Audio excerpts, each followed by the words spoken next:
Assalamualaikum warahmatullahi wabarakatuh. Saya Fatih Karim. Saya senang banget dengar kabar ada YouTube IDN Project Official. Di dalamnya banyak tayangan-tayangan kebaikan. Jangan lupa di subscribe, di share, dan komen juga ya. Mudah-mudahan saya suatu saat nanti bisa masuk di sana juga, bisa ikut ngisi kajian. Ya, terima kasih. Assalamualaikum warahmatullahi wabarakatuh.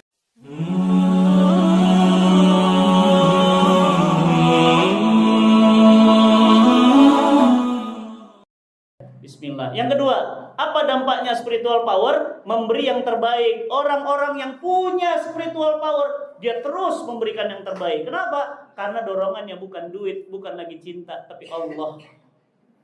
Ngeri Bu kalau sudah Allah yang ngedorong. Beres urusannya. Ibu, Bapak punya keinginan apa? Angkat tangan. Allah akan turun tangan. Lihat rumusnya.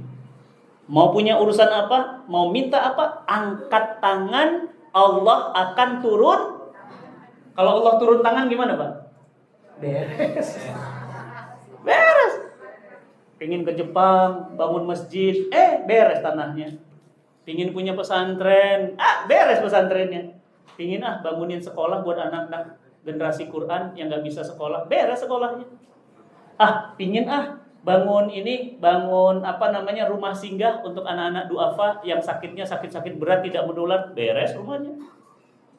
Bu, kalau kita sudah naik tangan, maka Allah akan turun tangan. Beres urusan. Masya Allah. Ya, Masya Allah ya. Nah, jadi yang kedua. Yang ketiga, apa dahsyatnya? Orang yang spiritual power, dia akan takwa setiap saat. Kenapa takwa? Alladzina yazkuruna Allaha qiyaman wa qu'udan wa 'ala junubihim wa yatafakkaruna fi khalqis samawati wal ard rabbana ma khalaqta hadza batilan subhanaka fakina adzabannar.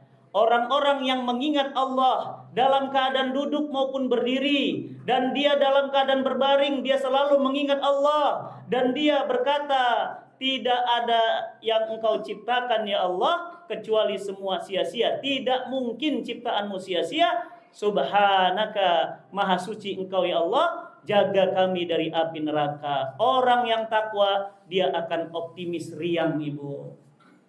Happy aja.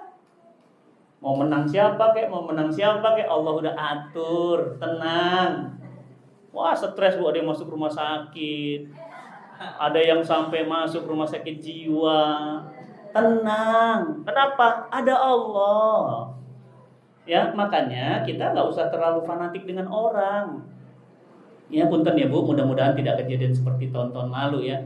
Udah mati-matian dibela, lah jadi menteri juga. Kecewa lagi gitu ya. Ya, orang Indonesia ini paling hebat Bu, udah kecewa tiap tahun tetap diulang aja. Ya, makanya apa? Orang-orang takwa itu happy aja. Wala tahinu wala tahzanu wa antum a'launa in kuntum mu'minin. Jangan kamu lemah, jangan kamu sedih. Kamu itu tinggi derajatnya jika kamu orang-orang beriman. Maka orang yang punya spiritual power enggak akan sedih-sedih. Happy aja Bu hidupnya. Senang aja. Apa kata Nabi? Ajabalil mu'minina amri. Orang-orang yang mukmin itu ajib. Kenapa ajib? Amazing, menakjubkan. Kenapa? Dia dapat kesenangan, dia bersyukur, itu baik baginya. Dia dapat kesedihan, dia bersabar, itu baik baginya. Jadi nggak ada stres. Nggak ada stres. Dapat alhamdulillah, nggak dapat ya sudah. Berarti ini yang baik. Karena aku tahu Allah pasti beri yang terbaik. Nggak mungkin salah. Pasti ada rencana Allah di balik itu semua. Bu, kemarin saya itu ngevlog sama anak tunanetra. Ya, juara Hafiz cilik Indonesia, namanya Kayla. 2 buah bola matanya tidak bisa melihat. Ibunya begitu lahir Kayla, hampir saja Kayla ini dibenci, dibuang, tidak disukai.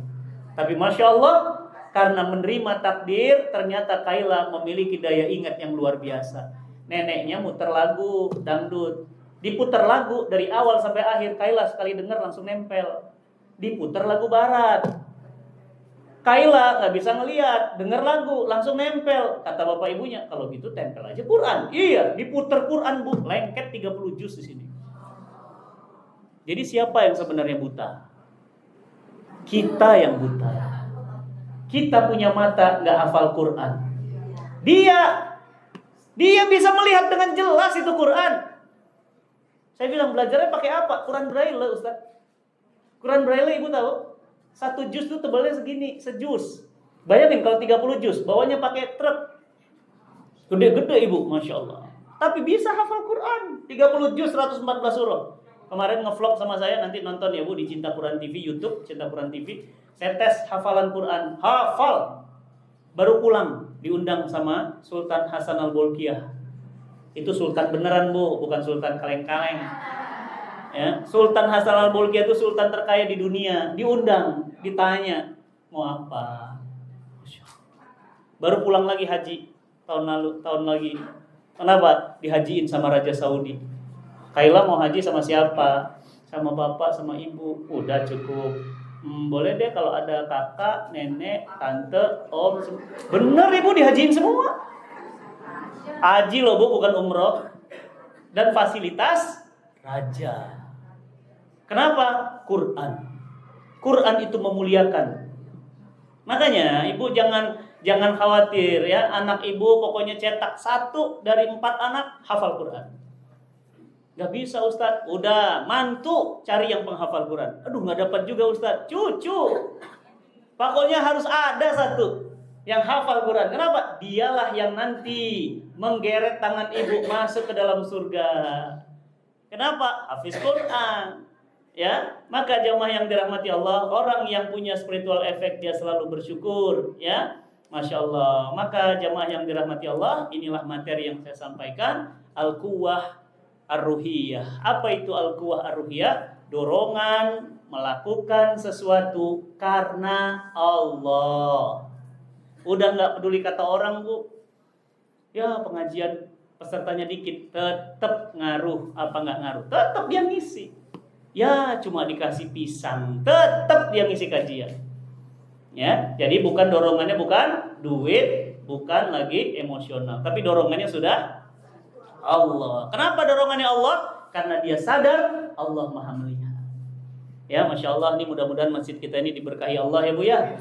Insya Allah. Saya baru kemarin khotib Jumat di sini, ya kan?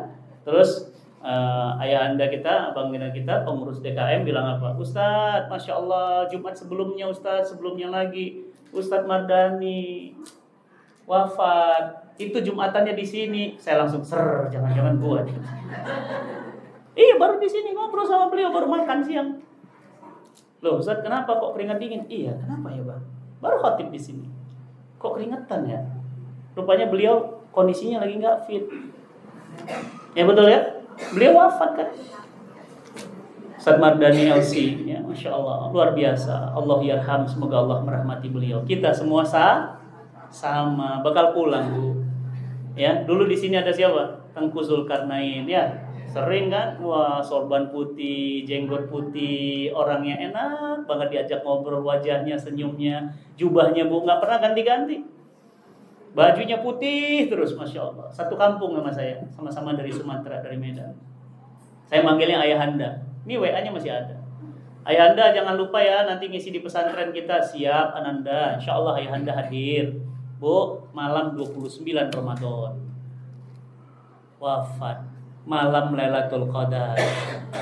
Saat pintu langit dibuka, saat ampunan Allah diangkat, beliau pulang menghadap Allah Subhanahu. Semoga guru-guru kita yang sudah wafat Allah ampuni semua dosa dan kesalahannya. Allah terima semua iman Islamnya dan kita semua bisa berkumpul bersama beliau di surganya Allah Subhanahu wa taala. Wallahu a'lam bishawab. Wallahu minkum. Assalamualaikum warahmatullahi wabarakatuh. Enggak, kalau ada pertanyaan mungkin cukup 2 karena akan masuk asar. Ada yang nanya?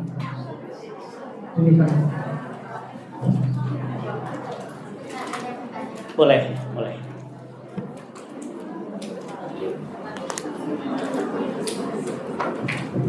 Assalamualaikum warahmatullahi wabarakatuh. Waalaikumsalam warahmatullahi wabarakatuh, Bunda. Mohon penjelasan dari Ustaz mengenai seorang lansia yang tidak punya anak, tapi dia banyak ponakannya. Seorang lansia yang Sudah punya anak, sudah punya anak. ponakannya banyak.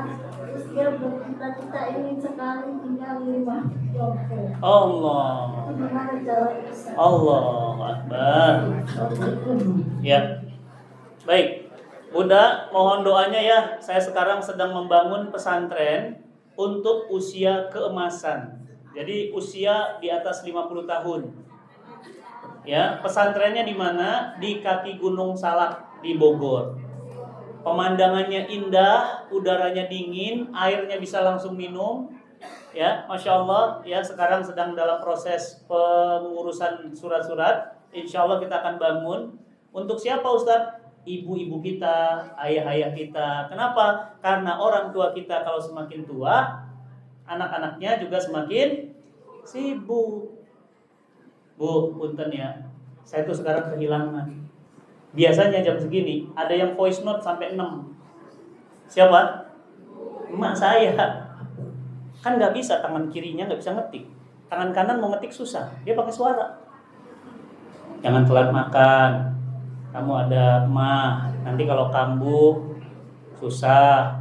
Jangan lupa minum vitaminnya. Pulang jangan kemalaman. Tidur bawel ibu. Tapi sekarang saya kangen bawelnya. Nggak ada. Mas, antum kehilangan mobil, antum bisa nabung beli mobil lagi. Beli lagi Ustaz. Loh, yang kemarin hilang Mas. Ya udahlah Ustaz, musibah. Ini beli lagi. Antum bisa kehilangan jam, antum bisa beli jam baru. Antum kalau kehilangan ibu, kemana nyarinya Bu? Saya kumpulkan duit sebanyak dunia dan seisinya. Andai duit sebanyak dunia dan seisinya, gak akan bisa ngidupin ibu saya lagi. Alhamdulillah Bunda, saya puas, gak nyesel saya. Kenapa? 14 hari saya nemenin ibu saya di rumah sakit. Jadwal batal semuanya, cancel. Mau diundang siapapun, cancel. Saya nungguin ibu saya bacain Quran di sampingnya. Bahkan ibu saya wafat, nafas terakhirnya di pelukan saya Bu. Ya, puas nih anak nih, puas. Kenapa? Saya gak nyesel. Yang nyesel itu tuh, yang lagi di luar negeri, ibunya sakratul maut.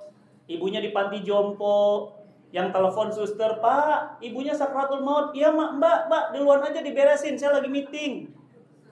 Itu panti jompo. Yang kita bangun bukan panti jompo, pesantren lansia.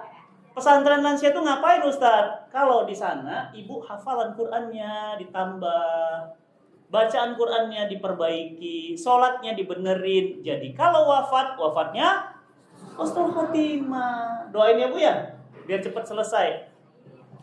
Ya Bunda, doain. Ini mimpi ibu saya. Kenapa? Ibu saya nyantri di pesantren keemasannya Aagim.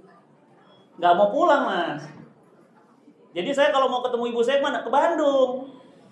Jemput. Ibu saya gak mau pulang. Kenapa? Dia senang ketemu nenek-nenek semua. Ya kan? Nah, AA bilang, Ustaz Fatih, gak usah dijemput ibunya, udah biar di sini kan sama AA. Itu mah udah AA anggap ibu sendiri. Itu seminggu sebelum ketemu masih dicium AA tangannya. Ya, acara Amazing Quran, ya. Itu AA masih ketemu. Ya Allah, Mama, manggilnya Mama. Apa kabar? Sehat, sehat. Dicium tangan. Udah dari seminggu itu wafat. Ya, ayah bunda yang disayang Allah. Ya, jangan pernah ngirimkan orang tua ke panti jompo. Panti jompo itu tempat dibuang orang tua. Kenapa? Karena orang tua ngerepotin antum kan. Antum lupa bisa segede gini, hebat-hebat begini karena Bu, apa kata ibu saya kalau megang-megang kepala saya? Bayi botol, bayi botol. Kenapa bayi botol? Emang gedenya segede botol, ada fotonya. Bukan cuma bayi botol, kamu itu 3 bulan di rumah sakit, mamamu nangis terus, kepalamu gede, matanya keluar kayak anak Ethiopia.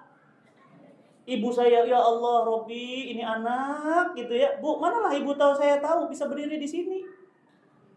Itu makanya saya bilang ibu nggak tahu nih, anak-anak ibu tuh nanti ulama-ulama besar. Amin. Anak ibu tuh, cucu-cucunya ibu itu pengusaha-pengusaha besar internasional. Ibu kan nggak tahu, sama kayak ibu saya dulu. Bayi botol, bayi botol. Bayi botolnya sekarang begini, Bu. Nggak tahu. Makanya apa? Sayang sama orang tua. Jangan ya dilempar, apalagi pingin ke panti jompo. Jangan deh. Makanya saya lagi bangunin itu apa? Karena ibu saya dulu pesan, Mama pingin banget punya pesantren usia keemasan, nak. Biar ibu-ibu seusia Mamah nih belajar lagi Quran, belajar lagi hadis, belajar lagi sholat. Kalaupun kami wafat, wafatnya husnul khotimah. Begitu ya Bunda ya, Bismillah ya. Jadi jangan mengarahkan ke panti jompo, ya. Jangan juga mau masuk ke sana, ya. Bismillah. Mudah-mudahan anaknya, ya. Jangan membuang orang tua, ya. Saya ingat pesan Ustaz Abdul Somad ke saya. Kalau kalian ingin diperlakukan seperti raja, perlakukan ibumu seperti ratu. Ibu saya pembantunya 3. Ada suster, ada tukang masak, ada tukang nemenin ngobrol. Iya, saya juga ada. Rumahnya cuma 3 rumah dari rumah saya dekat. Jadi saya bisa datang tiap hari. Tapi pembantunya 3. Kenapa? Saya nggak mau ibu saya susah. Nggak mau. Ya, dan rumahnya dekat sama rumah saya, jadi ada apa-apa cepet. Kenapa begitu? Karena ibu saya sudah cukup menderita, kan pisah sama suaminya. Sedih banget Bu kemarin tuh ya, Masya Allah. Jadi ibu saya tuh hari ke-10, kan 10 hari di ICU. Hari ke-9 kok ibu saya kondisinya memburuk gitu. Saya telepon Bu, pembantu-pembantu semua. Minta maaf ya nenek ya, maklum ya Bu ya, namanya orang tua dan sakit kan ya. Kadang-kadang suka keluar kata-kata marah, apa ya. Minta maaf, telepon semua. Kakak-kakak telepon, semua teman telepon. Kok belum membaik ya? Gitu. Kenapa ya? Siapa ya sumbatan paling besarnya ya? Telepon bapak saya. Kenapa? Mantan. Kenapa? Sudah 38 tahun lebih gak pernah bersama. Bayangin. Gak pernah ngobrol, gak pernah ketemu. Ya Rob, jangan ya Pak ya Bu ya. Kalau udah pisah tuh pisah yang baik deh. Tapi kalau bisa jangan pisah. Anak yang hancur. Akhirnya gimana? Saya telepon. Alhamdulillah bapak saya mau datang. Senang saya. Alhamdulillah bapak mau datang. Udah besok pagi bapak beli tiket. Kan bapak saya di Medan. Bapak saya tiket pulang, datang ke Bogor, terbang paginya. Saya senang, tapi saya sedih. Kenapa? Feeling Bu, anak. Bapak datang, ibu pulang. Pasti saya, bapak datang, ibu pulang nih, saya harus siap. Bapak datang, ibu pulang. Kenapa? Ada endapan yang belum selesai Bu. Makanya benar Bu, pintu maaf itu harus dibuka. Kenapa? Itu mau menghambat. Benar, bapak saya datang, masuk ke kamar ICU, saya keluar, karena kan nggak enak biar ngomong berdua. Mungkin bapak saya memaafkan, ibu saya juga saling memaafkan.